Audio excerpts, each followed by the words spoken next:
Let's go ahead and call this study session to order. Prior to beginning, I need to read that the governor has declared a state of emergency to exist in California as a result of the threat of COVID-19.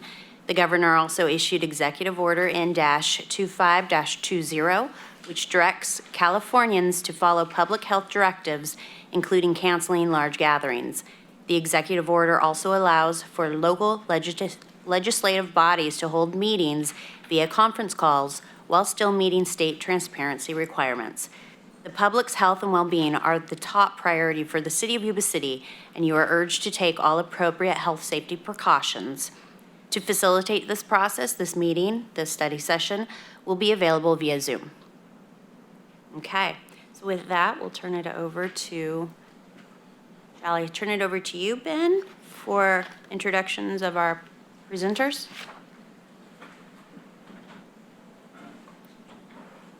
So good evening, commissioners. And so tonight it's a little bit of a different format, and part of that is it's a study session for the pending housing element update and the general plan technical update that's associated with that.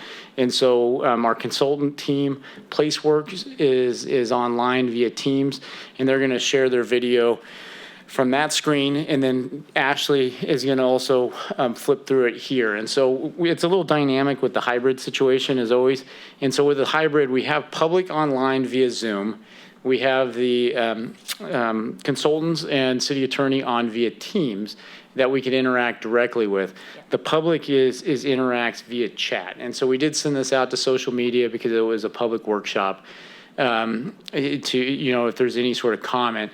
And so there's an opportunity for public comment at the end. We'll request for public comment, and at any time, if something comes through, we'll probably cue the chairwoman that we receive some public comment. And so with that, I'd like to turn it over to Placeworks and their team for their presentation. Mr. Moody, and through the chair. Yes. Before we do that, could we take roll call? Yes, please. Thank you. Hi, Ashley.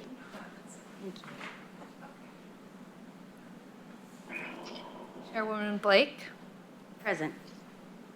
Vice Chairwoman Silman. Present. Commissioner Schaefer. Present. Commissioner Adams. Present. Commissioner Brookman. Present. Commissioner Dale. Commissioner Dosher. Present. And through the chair, did you want to do public comment after the study session or before the study session? Why don't we just read it? Why don't we go through the thing? Just read it straight, and then we'll have the public comment now. Therefore, we'll have public comment now, Shannon. So we'll go ahead and let our public know that you are welcome and encouraged to participate in this meeting. Public comment on items not listed on the agenda will be heard at this time. Comments on controversial items may be limited, and large groups are encouraged to select representatives to express the opinions of the group. Written comments, as well as appearance of interested citizens via Zoom, are welcome. Do we have any written comments at this time, Ashley? There were no comments. Thank you. Any chat features? No chat comments either. Thank you. We shall move to Ben and Placeworks. So we'll move to the agenda item regarding the study session. So I'll turn it over to Placeworks. I'll turn it over to Placeworks. All righty, thank you so very much. My name is Mark Teague, and I'm the principal in charge of this project. And we're delighted to be here this evening with you, at least virtually. The irony is that I live about 40 minutes away in Roseville, so I could be there physically when we're all allowed. So hopefully that's really soon. So this evening we're going to go over our scope of work. We're going to, next slide please, we're going to introduce the project to you, talk about what we're actually doing so it doesn't sound like we're changing the universe, how people can get involved and help with this process, our approach, which we discussed it at length with others, but it's nice to discuss it with the commission, where we are with the process, next steps, of course, and the timeline. Next slide, please. So the commission uses the general plan pretty much every time you make a decision, right? The court has determined that the general plan is the constitution for development and conservation in the city. In your staff reports, in your resolutions, and pretty much every action you do that involves land use goes through the general plan. The idea of the general plan, which yours is only about a decade old, it establishes a citywide vision and provides consistent direction for future development. For example, your land use element of your general plan has your density and intensity standards that are then mirrored and referred to by the zoning code. There are lots of discussions in the land use and circulation element about future growth and how it needs to be balanced, and how you have open space and other things that you want to integrate into design so that you don't just end up with a bunch of buildings with people in them. And of course, the general plan and the EIR that accompanies it documents your baseline environmental conditions against which we change. Whenever there's a change, we balance that change and look at the delta between what is there today and what is proposed. Next slide, please. Your existing general plan has all of the required elements, as you see them here. Land use, transportation, open space, which includes a couple of different things, safety, noise, and housing. The environmental justice piece is brand new and can either be an element or can be policies that are brought throughout the entire document. And we can look at how that works within the community. There are optional elements in your general plan that include growth and economic development, design, and public utilities. These are pretty normal optional elements that get added to the general plan just to ensure that these topics don't get forgotten when development is proposed. We're not changing or recommending a significant change in the current components of the general plan, but we are suggesting at some places what we may need to make some minor amendments to them. Next slide, please. So this is not a comprehensive update. We're not taking the existing general plan and starting from scratch. Instead, what we've done is a gap analysis, if you will, that says, since you adopted your general plan, the state has been very busy and changed a bunch of laws that we now need to reflect in our general plan. So we'll be adding things for regulatory changes and so forth in order to make sure that your plan stays current. We'll also be revising some zoning that goes along with this in order to encourage some development in areas of town that we would like there to be more development based on your staff recommendation. And most of these are variations on a theme, meaning none of the zone changes or changes in the plan take a green field and make it a shopping mall. Instead, it takes an existing designation that already had a use planned for it and may increase the density slightly or may change the designation or the intensity from, say, industrial to residential or commercial to residential. And in some instances, it's simply adding a land use to the zoning code that was already in your general plan. It just didn't get reflected in the zoning code. And to do all of this, and the reason that we feel that this works is that we're not making substantive massive changes to your plan. And in the CEQA speak, CEQA is the California Environmental Quality Act, this means that we don't need to start from scratch on your general plan EIR. It was all done very well when it was done originally. And what we plan to do is something called a supplement to a general plan EIR, which means we're only going to change and update those things in the EIR that are necessary to support the actions the Planning Commission and Council will take as a result of this project.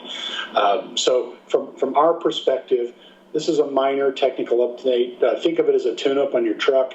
It's not a major overhaul. We're changing the oil, maybe swapping out the brakes, doing some stuff so that you can keep it running for another decade or two in order to make things happen in the city.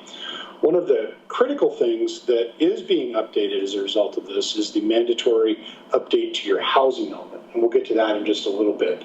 But even there, the changes that we're making don't rise to a significance level that would trigger necessarily a new EIR.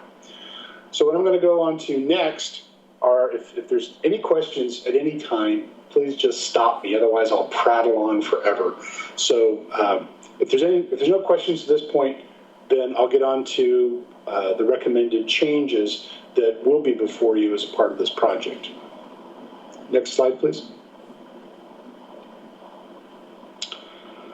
So as you can see here, on the left, we'll have the existing, and these are zoning. Now, as the commission is aware, and I'm explaining this mainly for the public, your general plan establishes the density and intensity of uses within the community, and then the zoning code simply refers to the general plan designation. In this particular instance, there really isn't a whole lot of substantive difference in terms of density and intensity, those things that we look at from an environmental or a traffic perspective that would necessarily trigger any massive changes to any of the analysis that was done previously. So in this particular context, your general plan, EIR, assumed 24 units to the acre, which is most likely well in advance, or well in excess of what will actually occur based where we are in Northern California. But as you can see here, the recommendation is to allow these to go to R3 from R2. And they're already designated for multifamily residential. Next slide, please. So here we have a situation where a portion of the commercial land would be changed to R2. Now, your commercial designation for both neighborhood and I believe it's community commercial do allow for mixed use, do allow for residential uses, and they allow a density that's similar to R3. So in this particular context, we're changing the zoning code to provide more options for the property. Next slide, please. Here we have a situation where we have commercial office. Commercial office also allows some residential, although we probably have to make a minor change to the general plan, City Attorney, because the densities that are allowed in there don't seem to mimic what we'd like to achieve with the R3. So we'll be recommending that the text in the commercial office start to reflect what is written in the rest of the commercial designations to provide more flexibility for you. And this is an instance where then the R3 would be totally appropriate and within the land use designation. Next slide, please. This is another instance where we have a commercial zone district that allows for multifamily residential, and here we are with the multifamily residential recommendation. And as you can see, the surrounding land is also either commercial or multifamily residential, and this would be a consistent and minor change. Again, I keep throwing out the word minor. It's not minor if it annoys you. So at the end of the day, obviously this will have to go through the public and the commission's discussion. But from a purely technical standpoint, this is a minor change in zoning. Next slide, please. And this is the last of them, I believe. And here we're changing industrial land that's designated for industrial use to multifamily. It's a relatively small portion of this area, but it is something that is definitely a change from the land use designation, which I don't believe allows for residential use. And this would be something that we would evaluate in the EIR for the city's change here. Most likely, the change from an industrial, which is a very intensive use from traffic and impact standpoint, to a residential use, even a high-density residential use, most likely won't trigger any new environmental impacts, but we'll still take a look at that. Next slide, please. And now the fun part, the housing element. And for that, I'm going to bow out. I'm still going to be around for questions, though. Great. Thank you, Mark. My name is Nicole West, and I have been managing the housing element update for PlaceWorks and for the city. Thank you for this opportunity to speak with you today. As you may know, the housing element cycle is underway for all jurisdictions across California, and the Housing and Community Development Department has prescribed deadlines for how these housing elements have to be updated. And so the adoption deadline, don't be scared, it says May 15th, but there's actually a 120-day grace period. So we will get you there on time. And we definitely want to get you there on time because a certified housing element is really important to have to make sure that you are still eligible for grants and that you're in compliance with all of California's laws when it comes to housing.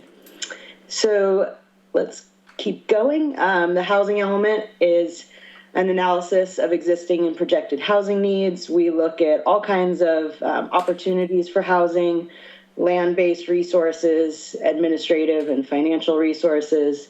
We do an analysis of constraints on the production of housing, and that can be governmental constraints and non-governmental constraints. We take a look at the goals and policies that you had in your last housing element and report on the progress that you made, and go ahead and continue the ones that should be continued and add new ones and remove any that are no longer needed. And then a new section that we're including this time is an assessment of fair housing, which is in response to AB 686 and is a new requirement, and make sure that we're addressing the housing needs of everybody. Let's see. So as I mentioned, HCD prescribes the method for completing these housing elements. They also come up with the regional housing needs allocation, which is the number of units at distinct income levels that we'll talk about that are required to be accommodated for each jurisdiction. And it's not a mandate that you build this actually, but you do have to make sure that the sites are available so that they can be built. And let's go to the next slide. So the way the RHNA process works, Housing and Community Development Department comes out with their numbers for the state, and then the Sacramento Area Council of Governments, SACOG, splits those up, and every local jurisdiction then has their allocation. So there's Yuba City's allocation there, 3,308 units, and then there was a fifth cycle carryover, so there's some more units that we are accommodating this time around as well. These are addressed by income level. So the area median income for a 4-person household in 2020 for Sutter County was $75,000. And we want to make sure that there is housing affordable for people who are earning every income level in the community. Let's see. So there's a certain number of units that are needed at each income level, and it's assumed that if you allow density to be there, then those are going to be affordable to folks in the lower income level. The land inventory is comprised of locations where development can occur, and that can be within the specific plans. There's a lot of area plans and specific plans, as you know, that you have. And then we have the available capacity on vacant and non-vacant sites. And then as you know, folks that have been more interested in adding accessory dwelling units, we can rely on some anticipated numbers of accessory dwelling units for those. And I'm going to hand it over now to my colleague, Julia Schnell, to talk about new laws. Yes, thank you. So as Mark mentioned, the state has been quite busy in passing a number of new planning laws since our last housing element update, and housing law is no exception. So I just wanted to highlight a couple of laws that you'll see that we've incorporated into this upcoming housing element update when you get the opportunity to review it. They include a new requirement for ministerial approval for certain types of affordable housing projects, a no net loss law, which is related to circumstances when density might be lowered on site that's indicated in the sites inventory for RHNA, and ensuring that there is sufficient land identified to accommodate the RHNA allocation throughout the planning period. As Nicole mentioned, we'll be looking at an analysis of fair housing and incorporating those findings and that analysis across programs throughout the housing element. An update to density bonuses for affordable housing development,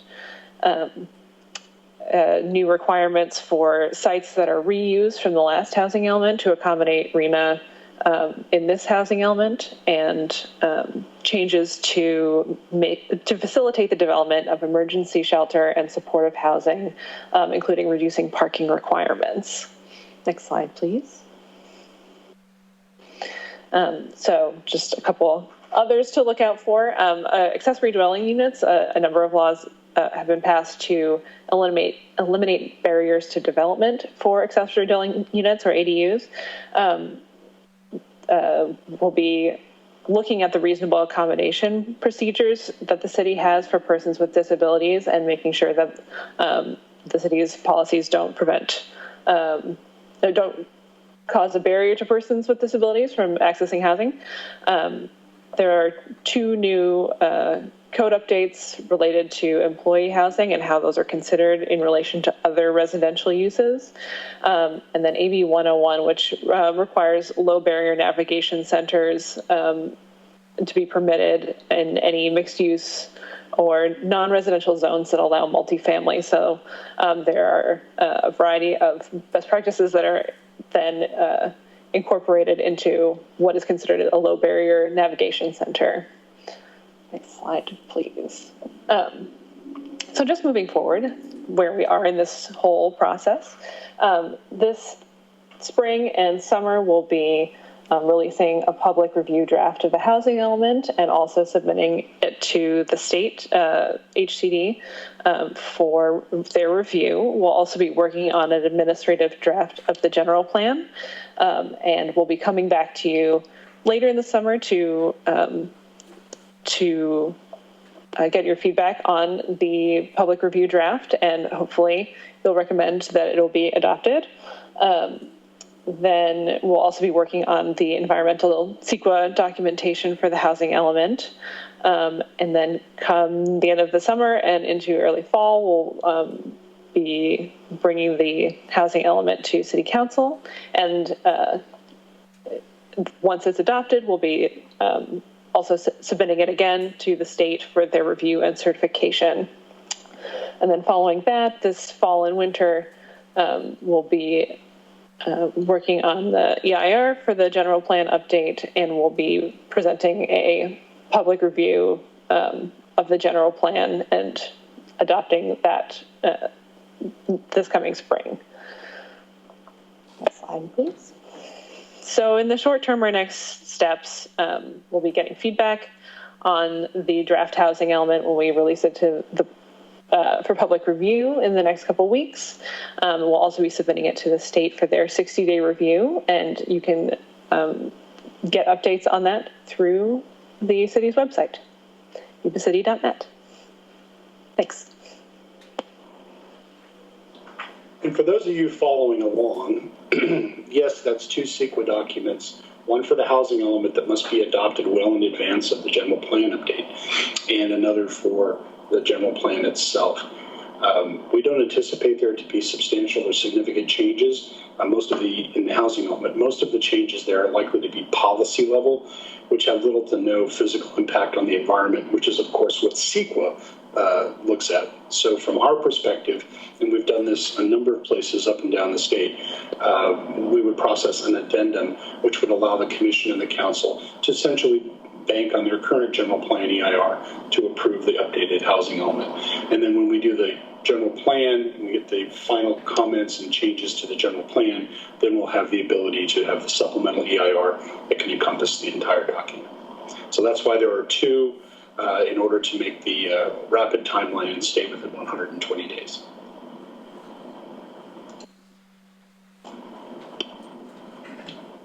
Thank you, Mark, Nicole, and Julia, for that quick and comprehensive review of a lot of stuff coming forward.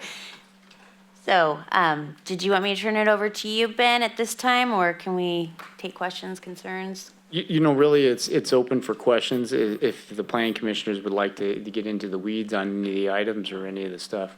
Okay. And then I'm here to help answer questions too. All right. Shall we start with you, Commissioner Dosher? No questions. All right. You guys did great. Daisy, Commissioner Brookman. No questions. Okay. I have one question, Ms. Commissioner Schaefer. So in one of those slides you put up, you were talking about the housing units that are needed. I don't know if you can bring that back up again.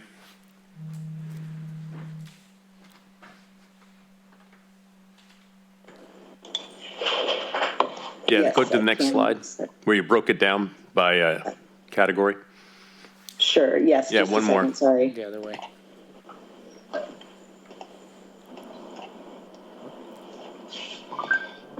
think you're heading in the right direction. Just keep going that same direction. There was one where you talked about the very low, the number of housing units per each category. Yes.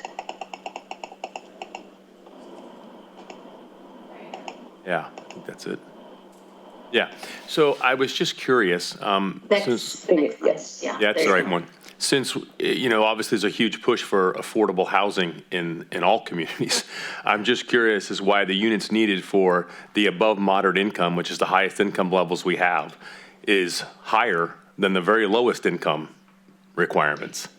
Right. I'd like to introduce our colleague, Jennifer Gastelum, and she's going to answer the questions for you on the housing element. Thanks. Yeah, that's a really great question. So the RENA is all about, the goal of the RENA process is to eventually try to create mixed income and mixed density communities. So there are many factors and that go into the methodology for the RENA. And so in your case, what they look at is growth projections, and they look at what is feasible and kind of attainable.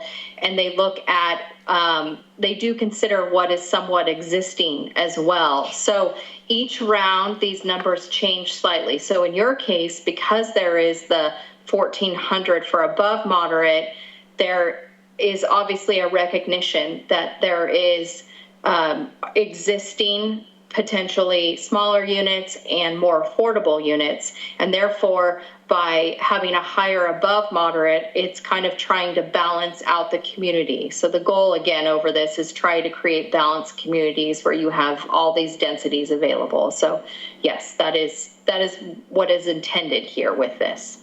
So that I understand that correctly, you're saying we already have a significant amount of the very low income type housing, so that we need to have some of the above moderate income to balance it? Is that what you're saying? Yes, yes. Okay. Okay, thank you. Sure. Commissioner Adams. Hello, PlaceWorks teams. This is Commissioner Adams. I have just a couple of questions for you. I'm falling off the podium here, sorry. The one question I have is if you could talk a little bit about the low barrier navigation centers, because it is new to this process, and let us know, give us some tips on how you're addressing that in advance of getting the formal document. Sure, this will be an amendment to your zoning code to allow for a low barrier navigation system. So the state law says that you have to allow for emergency shelters, and this is kind of an offshoot of emergency shelters. A low barrier navigation center is a housing or a shelter where a person who is homeless or at risk lives temporarily while waiting to get into like a permanent housing situation. So this will be an amendment to your code where you allow emergency shelters. We will allow low barrier navigation centers. This isn't a requirement to build them. It is just acknowledgement of that there is this temporary housing that is being created for homeless persons, or could be created for homeless persons. Will this So reside? Sorry. Go ahead. No, go ahead. Will this reside in an R2, R3 zone, or? I don't believe you allow emergency shelters in your residential. I don't, Nicole, Julia, it's, I assume it's a commercial, office, or industrial zone right now. So no, this wouldn't be allowed in residential. Okay. All right. And then do you know by chance how many acres of land that has been moved into the R2 and R3, suggested R2 and R3 that has changed? Do you have an acreage amount that's been added to those zoning sectors? I would have. Sorry, we lost you there for a minute. So I was what was the question? Yeah, I was asking if you have the number of acre lands that you've added to the R2 and R3 zoning that previously weren't there, if there's what the increase was for those zones? We're just now getting to the bottom of that in the GIS. We've had some technical difficulties there.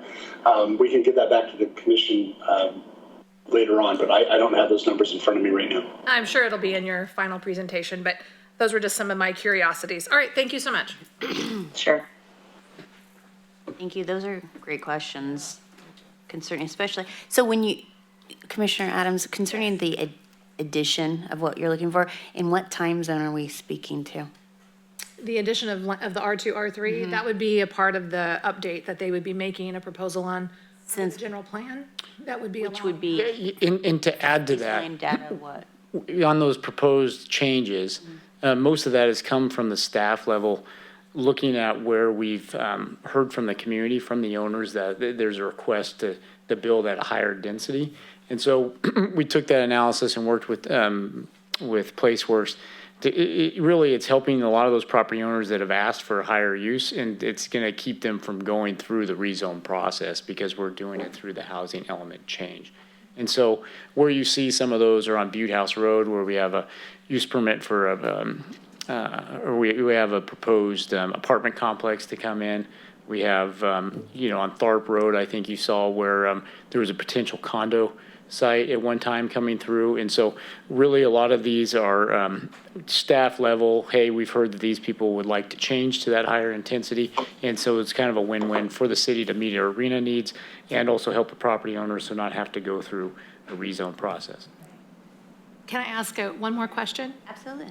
Has any of this looked at the Plymouth Street corridor where Fremont is? Has any of that been discussed into that particular zoning area as a part of the housing component, or have you just left that commercial? That's a good one. Nicole, I don't know if you want to add to that, but they definitely have that on the radar. And I think that's one of them where we were working through what the existing zoning is and then how we change that, because we have heard directly from Fremont as they assess their options on, as they look to demo or get that place off the books, what they're going to turn it into as far as single. And the representative requested that they have that option to have a higher density, higher use ability in there. Wait, wouldn't that support our downtown really nicely? Yeah. And that's where also you could see that Reeves Avenue, kind of the south end of Bridge Street, to change. We thought the R3 in that portion, it's really the old railroad track area. So we thought there was enough buffer to put that in. I don't know, Nicole, I don't know if you have anything to add about that Plymouth Street area north of 20. I would have to go look at the data, but we could definitely get back to you. Thanks, Nicole. Thank you. I have a question concerning the environmental justice component. I remember years ago, it was, right, a Senate bill that mandated that information. So is that I can't recall, is it part of our housing element or the general plan and the environmental justice component? The Senate bill was Senate Bill 1000, and it's part of your general plan update. It's interesting because there's a little bit of the blurring of the lines. There are some EJ type things that get evaluated in the housing element, disadvantaged communities, for example, and those types of things that are captured in the housing element. But the requirements of the EJ piece are for the general plan as a whole. And like I said, that can either be as a standalone element, which might make the most sense given the fact that you already have a pretty decent general plan, and tucking it into every element may be a chore, or we might just have just a few policies in there. But we will be going through an SB 1000 evaluation for that type of thing. So, but it is a general plan requirement. Okay, thank you for that clarification, and I do appreciate maybe revisiting that in light of the world we're living in now, especially, I work in health and human services, and we're constantly looking at our racial equity, diversity, and inclusion, and in addition to that, social determinants of health. So those are all components that I think a general plan could support and really assist in our community for the health, the betterment, food securities, et cetera, for our community. So I would really appreciate seeing that beefed up just a tad. But then again, I haven't revisited that in quite some time. I recall it being passed right around the time I became a new commissioner, so. Right. Are you also familiar with a website called Cal EnviroStore? It is on Cal EnviroStreet. They actually publish pollution data asthma data, that sort of thing for each city in California. And I can certainly get Ben the link to that. And it's kind of interesting. They have just published a 4.0. We've been using 3.0 for a while now, and it has a lot of new information. Some of that will make it into the EJ discussion for the general plan update, and of course, anything else that you've done in the past about food securities and food deserts and those types of things should also be included in the analysis. But the Cal EnviroScreen is pretty cool and a little sobering for those of us that have lived in the Central Valley for a long time. So, but I would encourage the commission and anybody in the public to log on to the state website and take a look. Thank you for that resource. And no, I'm not aware of it, so Ben, if you could share that with us. Yeah. Thank you. Any other questions, commissioners? I have just an odd question, since we have the professionals here. You know, the word affordable housing comes up all the time, but when you say affordable housing, everybody assumes that's just low-income housing. It's really the bank teller that's working part-time and working 6 jobs. So I love the mixed use if we're going to do that. I know we talked about that on Harder, having a little bit of all. So that's really what, when you're looking at the housing elements, is that kind of the direction that we seem to be going? Yes, there is quite a lengthy section in there of incomes and residents and what those incomes are that kind of do point to make your point that the lower income does not mean, it means, yes, your bank tellers and your EMT workers. And so we do go through a lengthy analysis in the housing element to say, here is the housing you're planning for your workforce housing, and here's actually how much housing costs and why we have to go through this process and identify land available to accommodate your essentially your workforce and your residents at all of these income levels. So yes, there is great detail on that information. I love the workforce. That's it right there. That's exactly, because that could be anything. Thank you for that. Of course. Thank you very, very much, PlaceWorks, for that information. I'll turn it back to you at this time, Ben. Do we have any public comment? There are no public comments. No public comment. We're a little bit ahead of schedule. I guess I don't have anything to add to the study session regarding the housing element, except that we'll follow up with the information and the questions and with the review period once it comes out for input from the Planning Commission. And so with that, I'd like to thank PlaceWorks and your team, and I'll look forward to catching up with you tomorrow. And then Thank you. Thanks, everyone. Good night. Have a good meeting. Thank you. So with that, we could probably take a recess until 6 o'clock and then resume the normal agendized meeting. All right, so 5:42. Thank you. Shannon, is that good? If we do it, we close this meeting and then we agendize, and we take a recess and we'll start up with the regular scheduled meeting. Sounds perfect. Thank you.